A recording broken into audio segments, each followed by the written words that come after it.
আর এরপরে প্রেমটা হয়ে যায় পরিবারের জন্য, পরিবারের সদস্যদের জন্য, সমাজের জন্য, দেশের জন্য।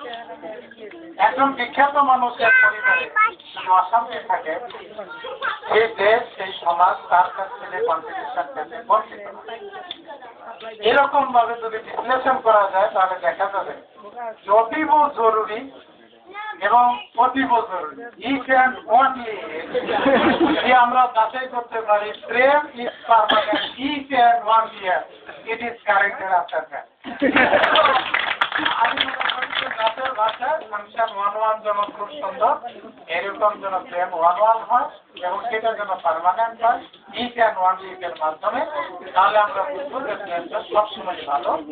তবে এখানে বলতে যেটা নেই, হয়তো কামড়াকামড়ি দেবদাসের সঙ্গে বাড়ছে, এখানে বক্তব্য আসছে, আমাদের রেশিওটাই এমন যে ম্যাথমেটিক্সের ছাত্রী ও ফার্স্ট সেমিস্টারের 60 জন ছাত্রছাত্রীর মধ্যে ছাত্রীর সংখ্যা 5 জন, 55 জন ছাত্র, 50 জন তো এমনি দেবদাস।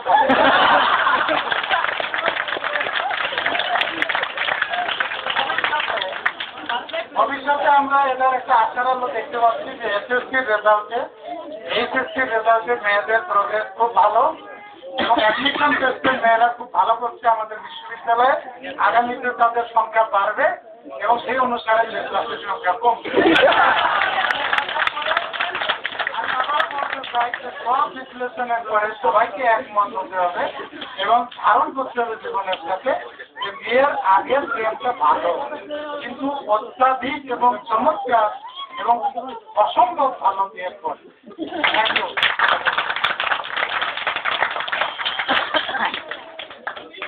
ধন্যবাদ। আপনারা এতক্ষণ যাবৎ উভয় পক্ষের হাড্ডাহাড্ডি লড়াই শুনলেন, দেখলেন। তো আমরা এবারে বিচারক মন্ডলীর দিকে তাকিয়ে আছি। ততক্ষণে আমি একজন